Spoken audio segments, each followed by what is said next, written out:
अस्सलाम वालेकुम everyone, welcome back to Khans to sense. I hope you are doing good.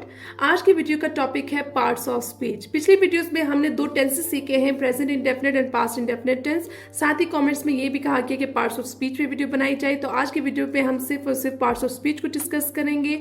Parts of speech unfortunately हम, जैसे अगर मैं अपने एक्सपीरियंस की बात करूं, हमें स्कूल्स में इस तरह नहीं करवाए गए थे और वही चीज़ हमें बहुत अपने आगे एजुकेशन करियर में पीछे रखती गई, क्योंकि कॉलेज में जब गए तो भी इतनी इन्फॉर्मेशन इन चीज़ों की इतनी ज़्यादा इन डेप्थ नहीं थी। अब मैं जब आजकल के स्कूल्स में इस चीज़ को देखती हूँ तो बेसिक क्लासेस 1-2 से ही इनको पार्ट्स ऑफ स्पीच इनके फिंगर टिप्स पर होते हैं। और अगर हम आगे पेपर्स की बात करें, चाहे वो कॉलेज के पेपर्स हैं, चाहे वो कॉम्पिटेटिव एग्जाम्स हैं, कहीं ना कहीं indirectly parts of speech relevant है। क्योंकि जब हम ग्रामर के रूल सीखते हैं तो कहीं पर आते हैं कि अगर ये वाला कंजक्शन आता है तो उससे पहले कॉमा लगाना है। ऐसी जो बातें होती हैं वो हमें समझ नहीं आती कि ये क्या है।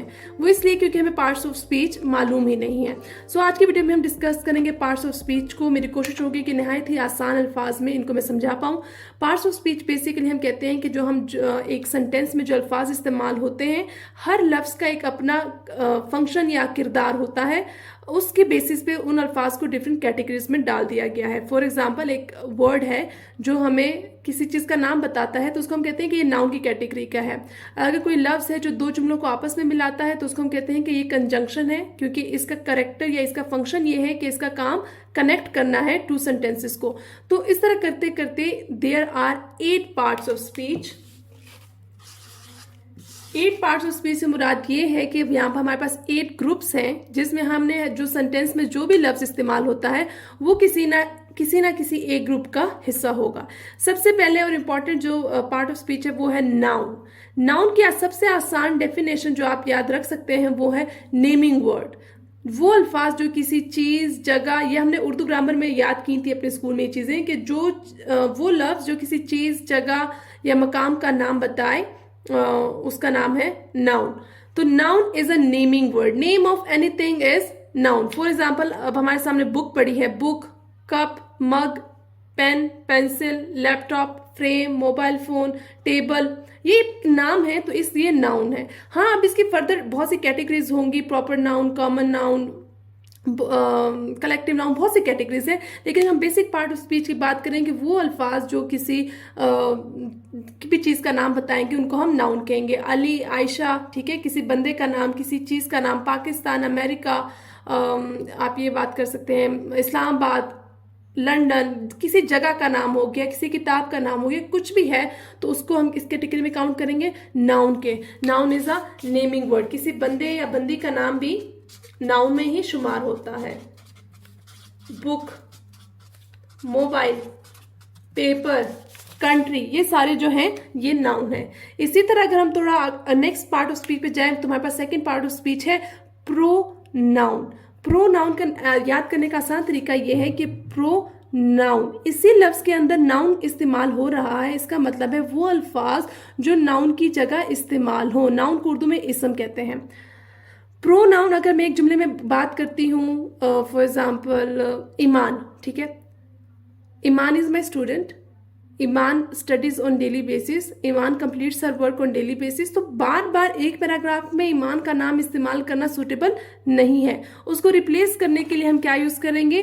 प्रोनाउन। वो अल्फाज जो नाउन की जगह इस्तेमाल होते हैं उनको कहा जाता है प्रोनाउन। जैसा कि शी, ईमान के लिए इस्तेमाल होगा she, he, we, they, you, it. इसी तरह प्रोनाउन की फर्दर टाइप्स भी हैं, पॉजेसिव प्रोनाउन, जैसे कि हर, हिज, ठीक है, आर्स, देयर्स। इसको हम भी नेक्स्ट वीडियो में कभी डिटेल में बात करेंगे।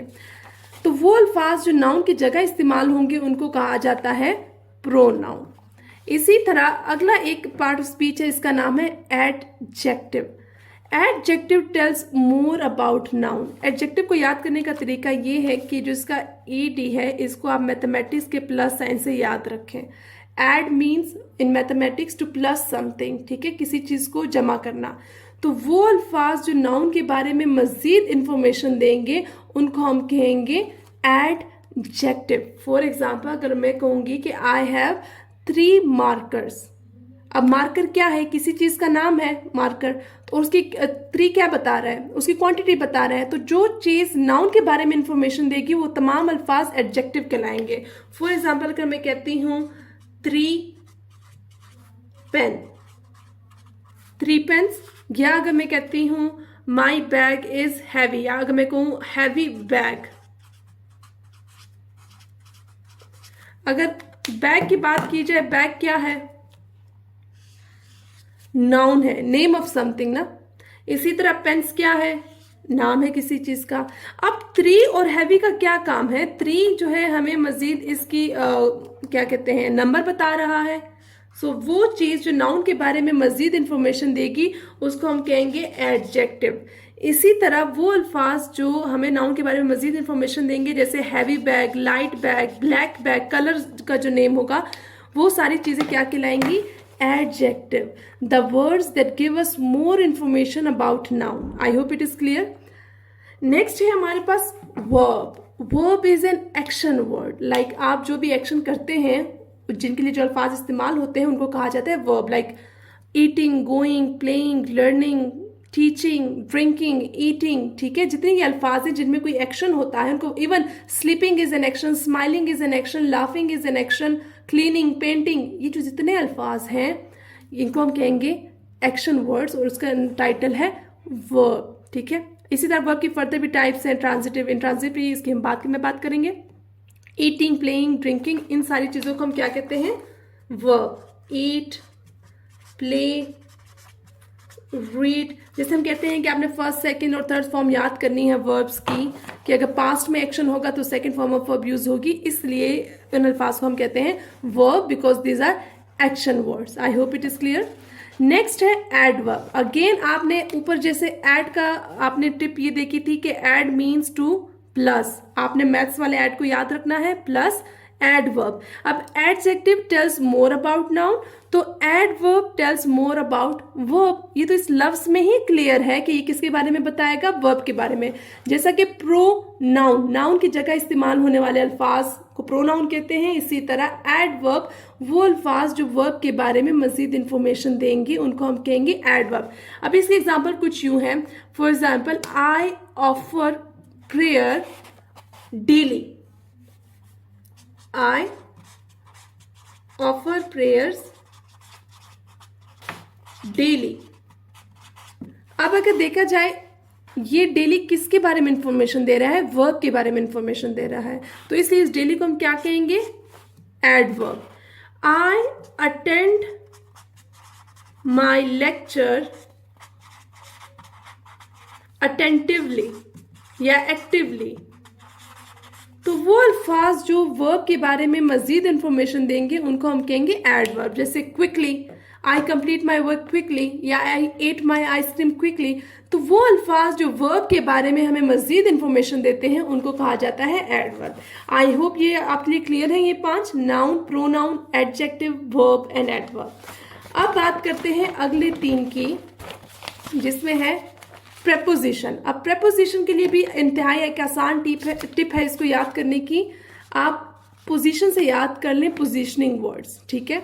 अब for example marker is on the table, marker is under the table, marker is inside my pocket, marker is in my bag. तो इन, इनसाइड, अंडर, ये जो इस तरह के अल्फाज हैं जो पोजीशन बता रहे हैं कि the marker is on the book, marker is between 2 books, या marker is in the mug, marker is behind my chair. जिस तरह के अल्फाज है, जैसे the cat is under the table, ये हमारी बहुत ही पुरानी एक एग्जाम्पल है जो हम याद करते थे स्कूल में। तो वो ऐसे अल्फाज जो कि पोजीशन बताएं किसी चीज की, in, at, of, under, beneath, inside, ठीक है, बिसाइड, बिहाइंड, ठीक है, ऐसे अल्फाज को हम क्या कहते हैं, प्रेपोजिशन, पोजिशनिंग वर्ड्स। अच्छा, ये पोजिशनिंग वर्ड्स जो है प्लेस के बारे में भी होते हैं, टाइम के बारे में, जगह के बारे में बताएंगे और कई बार टाइम के बारे में भी बताते हैं, ठीक है। नेक्स्ट है हमारे पास कंजंक्शन। कंजंक्शन को आसान याद करने का तरीका, इसकी सी को याद करें।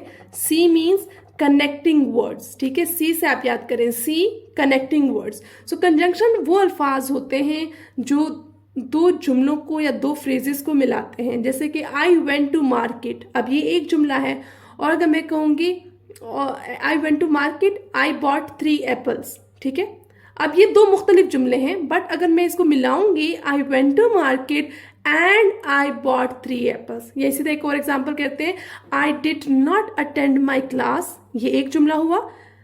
आई वॉज टायर्ड, ये दूसरा जुमला हुआ। लेकिन अगर इसको मैं मिलाऊं, I did not attend my class because I was tired, so इसलिए बिकॉज क्या हो गया, कंजंक्शन, क्योंकि ये दो जुमलों को मिला रहा है, because and but therefore etcetera.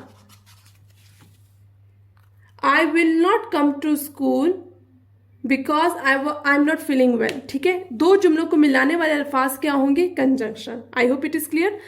Lastly इसके इतना ज़्यादा हमारे जो कॉम्पिटेटिव एग्जाम्स है इसमें इसके इतना इस्तेमाल नहीं है, लेकिन फिर भी हमें सीख लेना चाहिए। Interjection are the words which express feelings. एक बहुत ही ग्रामर की पुरानी एग्जाम्पल है कि hurrah we have won the match. ठीक है, वो अल्फाज जो आपकी फीलिंग्स को एक्सप्रेस करने में मदद देते हैं, उन अल्फाज को कहा जाता है इंटरजेक्शन, जैसे वाओ, हुर्रा। ठीक है, इसकी एक निशानी ये है कि इंटरजेक्शन के बाद आपने एक्सक्लेमेशन मार्क का इस्तेमाल करना है, और आप इसमें कोई भी अल्फाज लिख सकते हैं। फॉर एग्जाम्पल अगर मैं कहूँगी कि आई एट अ यम्मी केक, अब यम्मी केक, यहाँ पे यम्मी जो है केक की क्वालिटी बता रहा है तो एडजेक्टिव है, बट अगर मैं कहूँगी कि yummy the cake is delicious, तो ये यम्मी क्या हो गया, इंटरजेक्शन हुआ, क्योंकि ये मेरी फीलिंग्स को एक्सप्रेस कर रहा है। इसी तरह वाओ, हुर्रा, ये जो जितने अल्फाज हैं, अल्लास वगैरह, बहुत से दूसरे अल्फाज भी हैं, ये सारे क्या हैं, interjection, because they are expressing our feelings. I hope that it is clear. मैं इससे रेलेवेंट कोई एक्सरसाइज भी आपके लिए करते कहते हैं तो कमेंट्स में पिन कर दूंगी, और आप वहां से मजीद प्रैक्टिस भी कर सकते हैं। नेक्स्ट वीडियो तक के लिए दीजिए इजाजत। अल्लाह हाफिज।